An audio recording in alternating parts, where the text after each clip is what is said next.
Olá, está no ar mais um Conexão Pública, o programa de debates dos mais diversos assuntos ligados à administração pública, sempre com a presença de profissionais e especialistas na área. Lembrando que o nosso programa é fruto de uma parceria inter-TVAL, a Escola do Legislativo e o curso de Administração Pública da ESAG-UDESC.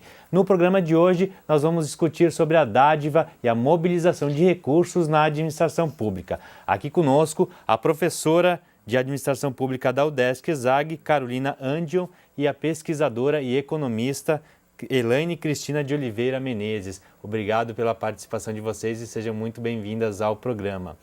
Eu vou começar então perguntando para a professora Carolina sobre esse conceito de dádiva, né? Para esclarecer para o público que está em casa, esse conceito ele distingue um pouco sobre as doações de solidariedade. A dádiva ela é um pouco diversa?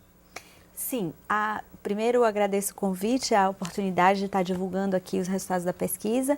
A dádiva, na verdade, é um conceito, né, que vem da antropologia, mas que hoje nós utilizamos bastante na vida cotidiana.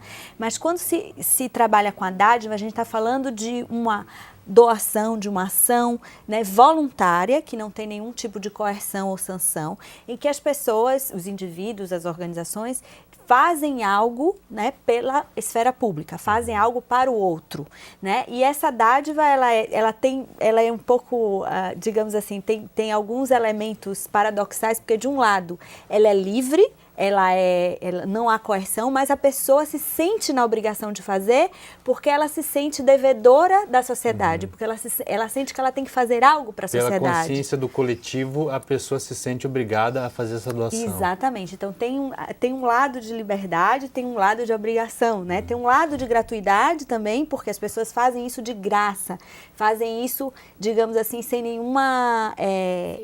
sem esperar nada em troca, né? É algo que se faz a partir de uma busca do altruísmo mesmo, né? Dos indivíduos. E qual a importância da dádiva para a administração pública, para o poder público? Olha, a dádiva ela é central para estabelecer a confiança nas sociedades. Então, eu sempre dou o exemplo, né, de sociedades onde você tem muita confiança, são sociedades onde você tem as pessoas elas fazem as coisas sem serem obrigadas a fazer. Por exemplo, no Japão tem um exemplo clássico de quando as pessoas perdem os objetos, eles colocam os objetos num lugar bem visível para que a pessoa veja e busque, né? Então, isso mostra um alto grau de confiança. E tendo confiança na sociedade, você tem instituições fortes, você tem uma condição, digamos assim, na área pública de atuar sem muitas regras e formalismos, porque as pessoas elas fazem as coisas na área pública por esse sentimento, por essa questão da própria cidadania, né? Elas são cidadãs de fato. Elas não esperam que o Estado obrigue ou sancione para que elas ajam, né? Então, tem uma relação muito forte com a confiança e com o capital social. E como que é esse grau de confiabilidade aqui no Brasil? Olha, é incrível a pesquisa, por exemplo, a pesquisa que nós fizemos foi na Grande Florianópolis, Florianópolis, São José e Palhoça, e nós envolvemos 1.155 indivíduos e 47 organizações pesquisadas.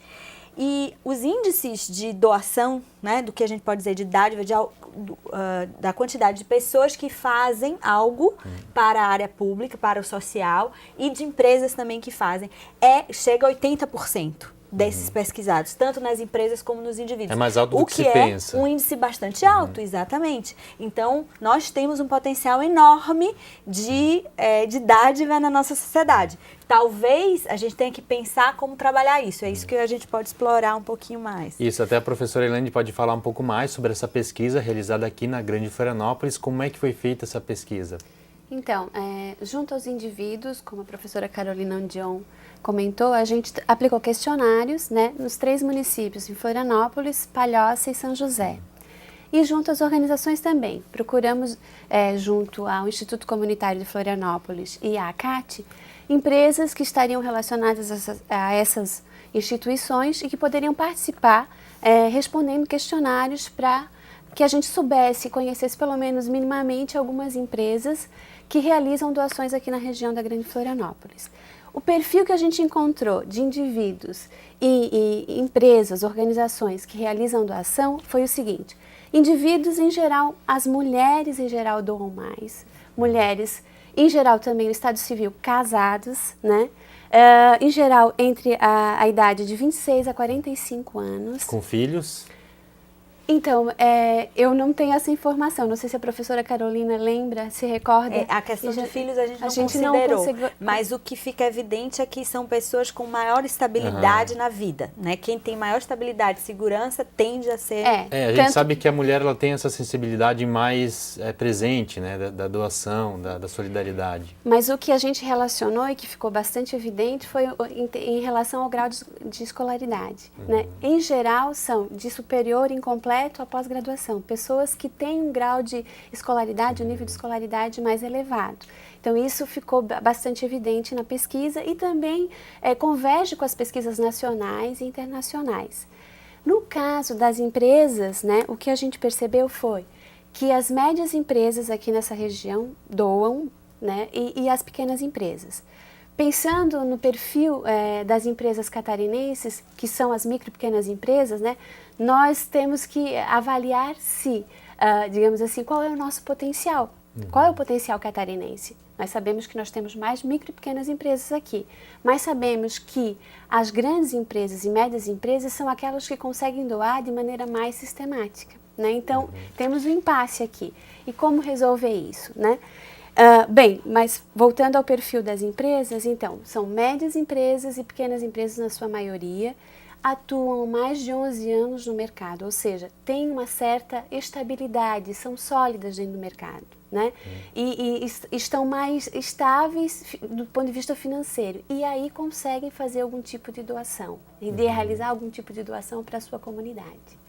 Até você falou que a maioria das empresas que doam são pequenas e médias empresas. Talvez precisa ser feito um trabalho para conscientizar melhor as grandes empresas, até porque a sociedade ela presta esse reconhecimento para as empresas que fazem esse tipo de doação.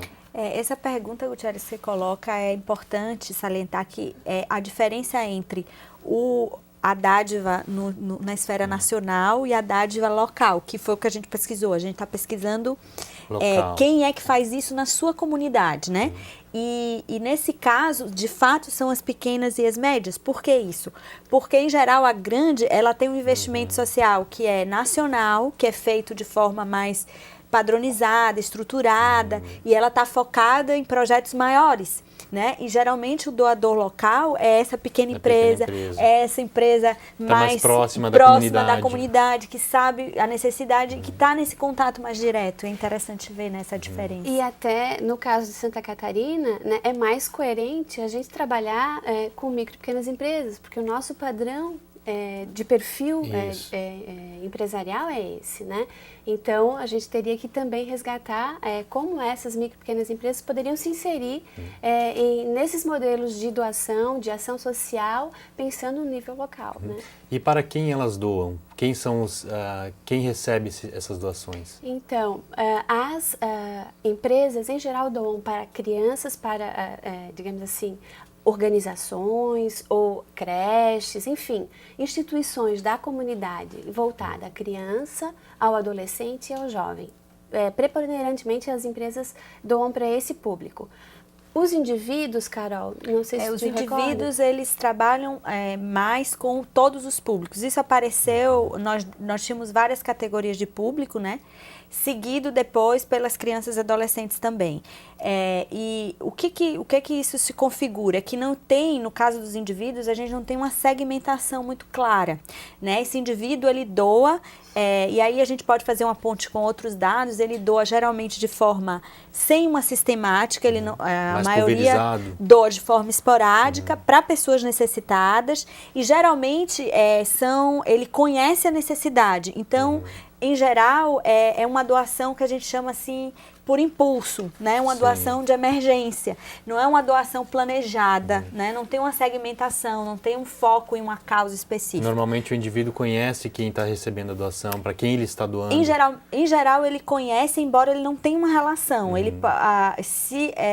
sabe quem é, mas ele não acompanha essa doação, né? Então ele conhece a necessidade, ele doa para atender uma necessidade emergencial, mas muitas vezes ele não tem um contato de longo prazo caso com esse beneficiário. Né? E quais são as outras diferenças entre a doação feita pelas organizações e pelos indivíduos, nessa pesquisa que vocês fizeram?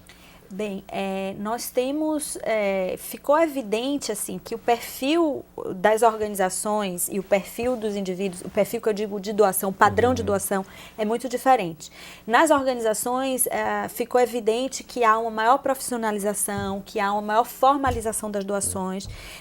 Quando elas fazem uma doação e acompanham essa doação, elas em geral sabem os resultados, embora elas não façam uma avaliação muito sistemática, mas elas acompanham.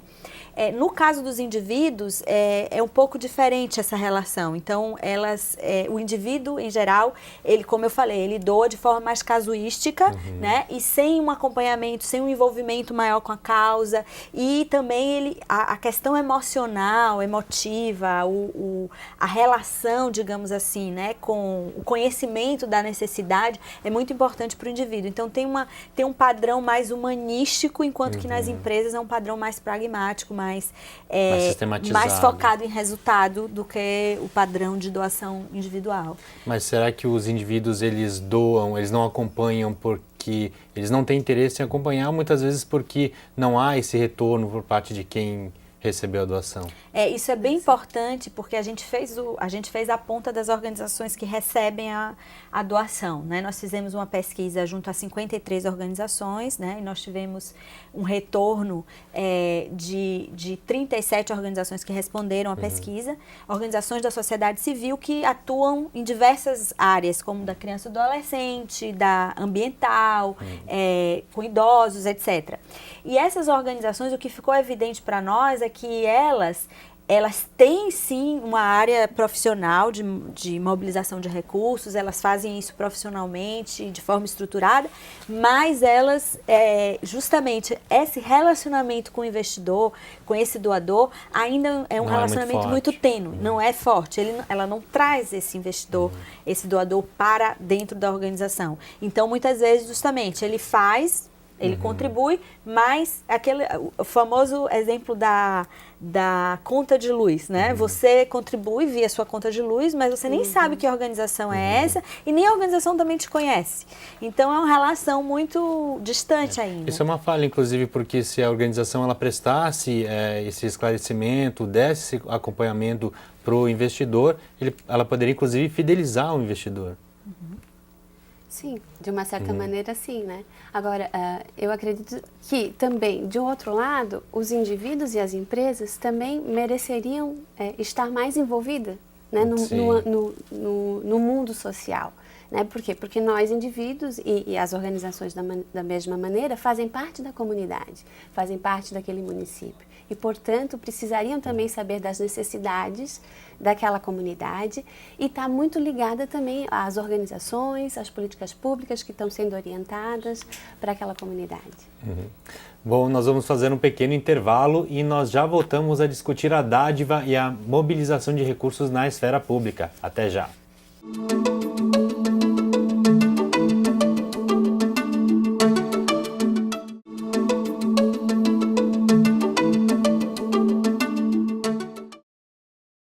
Voltamos com Conexão Pública, hoje discutindo a dádiva e a mobilização de recursos na esfera pública. Aqui conosco a professora Carolina e a pesquisadora e economista Elaine Cristina. Elaine, você estava falando no primeiro bloco sobre a diferença entre o doador individual, o indivíduo, e as empresas. Poderia explicar mais para a gente qual a motivação, qual a diferença de motivação entre esses doadores?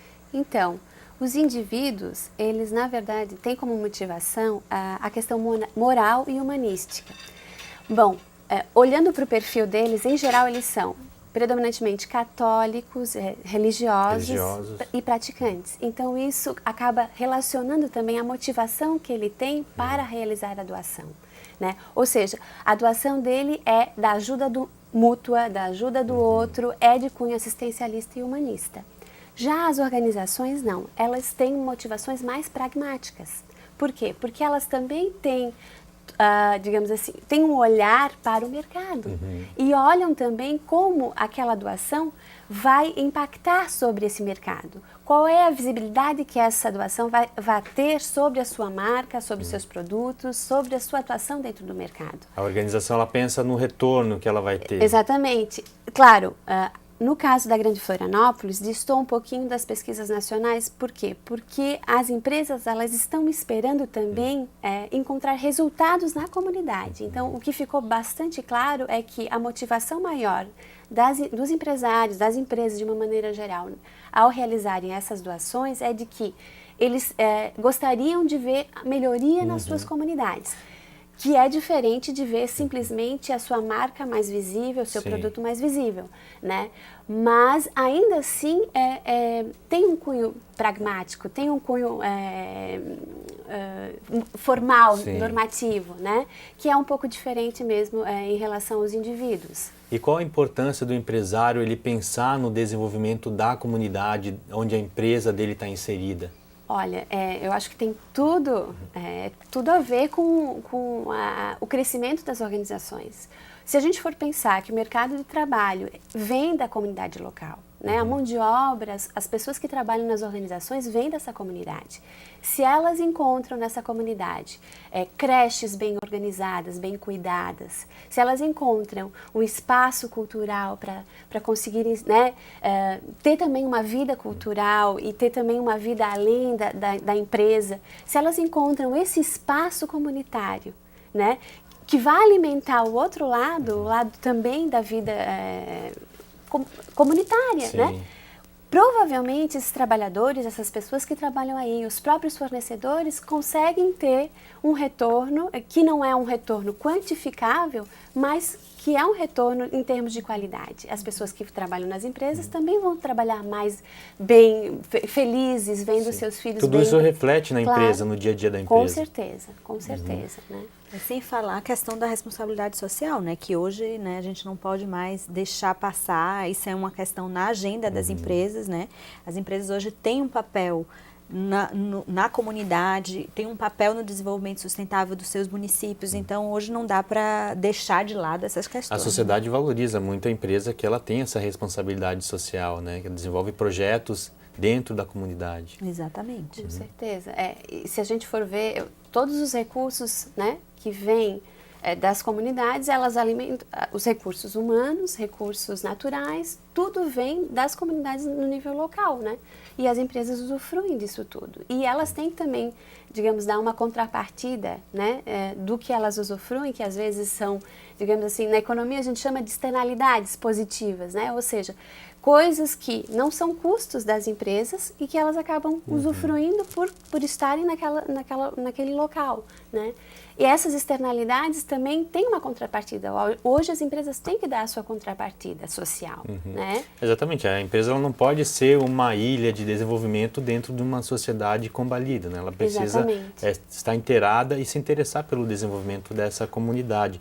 E analisando a outra parte, né, quem recebe essas doações, como é feita a gestão desses recursos e como é que é feito esse retorno para quem faz a doação? Então, as empresas, em geral, acompanham mais as suas doações.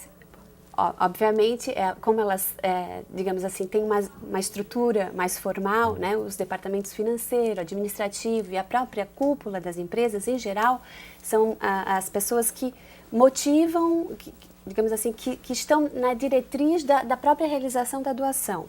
E, portanto, eles acompanham também o resultado dessas doações. Os indivíduos menos. Por quê? Porque talvez não tenham esse retorno das próprias organizações sociais e talvez se envolvam menos, né, com essas questões de cunho social. Em função até, uma coisa interessante que ficou claro no relatório foi que, às vezes, os indivíduos se envolvem de maneira muito emergencial, ou seja, se envolve, aconteceu uma calamidade, uma catástrofe, então a gente realiza doações para aquela ocasião causa especial, emergencial. E, às vezes, esquece que doou, né? Nem se lembra mais, nem se recorda mais. Então, não sei se a Carol quer complementar. Então, provavelmente, em função disso, os indivíduos se envolvem menos e as empresas elas acabam tendo mais acesso aos resultados, né? Professora Carolina, quais são os desafios hoje para incentivar essas doações, tanto por parte das empresas quanto por parte dos indivíduos? Olha, nós temos assim, eu acho que um dos principais desafios em relação às empresas, pelo que a gente visualizou na pesquisa, é muito mais atuar de forma mais articulada. A gente vê que os investimentos são feitos muito em projetos da própria empresa e muitas vezes desconectados das políticas públicas ou de uma articulação maior com a própria prefeitura, com outros projetos já existentes, exatamente. Então, com os demais órgãos públicos. Então, é importante que a empresa que quer fazer o investimento, que quer fazer a doação, ela busque ver o que já existe na comunidade. E ao invés dela fazer um novo projeto, porque muitas vezes ela, inclusive, vai ter um custo maior, ela vai ter que, né, contratar alguém para fazer esse projeto, para gerenciar esse projeto, ou então fazer pela própria empresa. Enquanto que existem já os projetos sendo feitos e que ela pode agregar o seu investimento a outras ações de forma articulada. Então, esse é um desafio muito importante que eu acho que de qualificação do que já é feito. Para incentivar, eu acho que também o que a Elaine trouxe, a questão de como fazer com que as pequenas, né, as médias empresas que estão ali no local, elas se vejam como doadoras, porque muitas vezes as organizações, a gente percebe assim que o foco das organizações muitas vezes é o grande investidor, né? Se busca muito o governo ou então as grandes empresas, mas se esquece que aquele pequeno empresário, ele pode contribuir, mesmo que ele não dê em dinheiro, ele pode dar em serviço, em bens, a pesquisa mostrou isso. Nem sempre a doação, né, a maioria das doações são em bens e serviços, não em dinheiro, mas elas são muito importantes, você dá uma contrapartida, você fornece um espaço, etc. Então, esse é um desafio importante. Já nos indivíduos, é essa questão, como trazer esse indivíduo para se envolver com a causa e não apenas ser um investidor, um financiador de ocasião, né? Então, quando tem uma catástrofe, eu me envolvo. Mas depois disso, então, que organização, que causa eu me identifico? Como é que eu me envolvo com essa causa? E às vezes essa doação não precisa necessariamente também ser em dinheiro. Eu posso fazer voluntariado. Os indicadores, a gente percebeu assim que desses quase 80% de indivíduos que doam, apenas 20% fazem voluntariado. Então a gente poderia aproveitar muito mais esse potencial, né? Você tem aí uma população, o doador, como foi dito, é um perfil de alguém que ou frequenta ou já frequentou a universidade, então ele é um profissional capacitado, né? Ele tem um nível educacional alto, mas ele está sendo muito pouco aproveitado, ele né, pode doar pelas o seu organizações. trabalho em benefício da sociedade. Exatamente. Então, eu acho que aí tem um ponto importante, assim, de como trazer mais esse indivíduo para se envolver e para, enfim, ser um investidor, como a gente chama, e não um doador, né? E para só esclarecer para as pessoas que estão assistindo a gente, para as pessoas que têm interesse em fazer essa doação, que projetos vocês indicam hoje aqui na região da Grande Florianópolis? Olha, a Grande Florianópolis hoje é um grande laboratório de iniciativas sociais, de inovação social. Então, nós temos organizações que são organizações de referência, né? Inclusive nacionais. Nós temos organizações de articulação, como o Instituto Comunitário Grande Florianópolis, que foi citado pela professora Elaine, que eles têm uma série de projetos de articulação das organizações da sociedade civil e de promoção do desenvolvimento comunitário. O Instituto Voluntários em Ação também, que é um instituto que faz essa articulação para o voluntariado, né? E organizações também de base que têm um trabalho muito importante, como o Instituto Wilson Groh, que o padre Wilson acaba de criar o instituto com o seu nome, mas que tem como foco formar, digamos assim, articular essa rede em torno das obras sociais no qual ele apoia. E organizações que, com certeza, qualquer indivíduo vai ter no seu bairro. Então, basta olhar para o lado da sua casa, você vai ver alguma organização que está fazendo um trabalho importante que você pode ajudar. Talvez não necessariamente com dinheiro. Pode ser com dinheiro, mas pode ser com trabalho, pode ser com bens, né? Pode ser, enfim, tem várias formas de ajudar. Querer. Justamente. Então, é importante você conhecer a organização, você ver qual o trabalho que ela faz, né? Então, hoje a gente tem um portal Transparência, que é um portal de informações sobre as organizações da sociedade civil da Grande Florianópolis. Então, é um portal que tem mais de 60 organizações inscritas, né? Então, é www.portaltransparencia.org.br e entrando no portal vocês podem... quem quer saber sobre a organização, ali tem informações bem valiosas sobre como a organização gerencia seus recursos, como ela aplica. Então, isso fornece ao doador as informações importantes para que ele possa fazer uma doação segura e que, de fato, vai contribuir para a comunidade, né? Elaine, só para explicar aqui para o pessoal, essas doações, normalmente, qual o valor, na pesquisa que vocês fizeram, quais são os valores que são doados? São valores pequenos, são valores maiores? Então, junto às empresas, às organizações, o valor gira em torno de R$50 mil anual, né? Claro, existem empresas que doam mais, outras empresas que doam menos.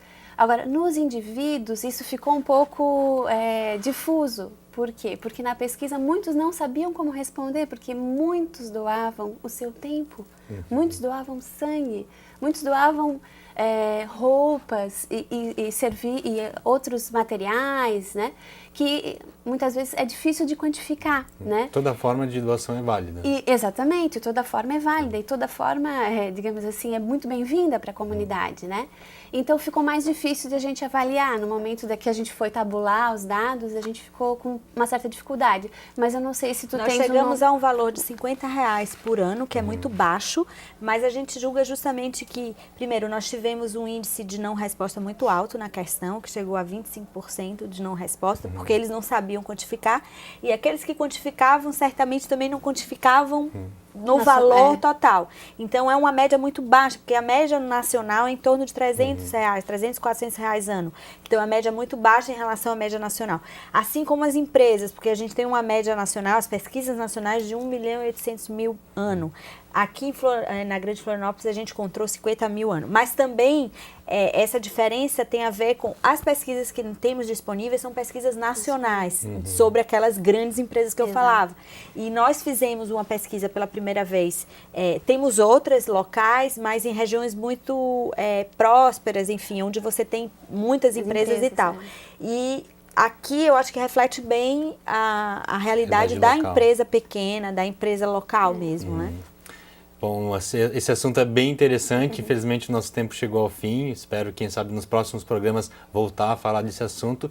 E, a princípio, agradeço muito a participação de vocês no nosso programa. Nós que agradecemos. Obrigada. Muito obrigada. E o Conexão Pública de hoje fica aqui. Nós voltamos na próxima semana a discutir mais assuntos a respeito da administração pública. Até lá!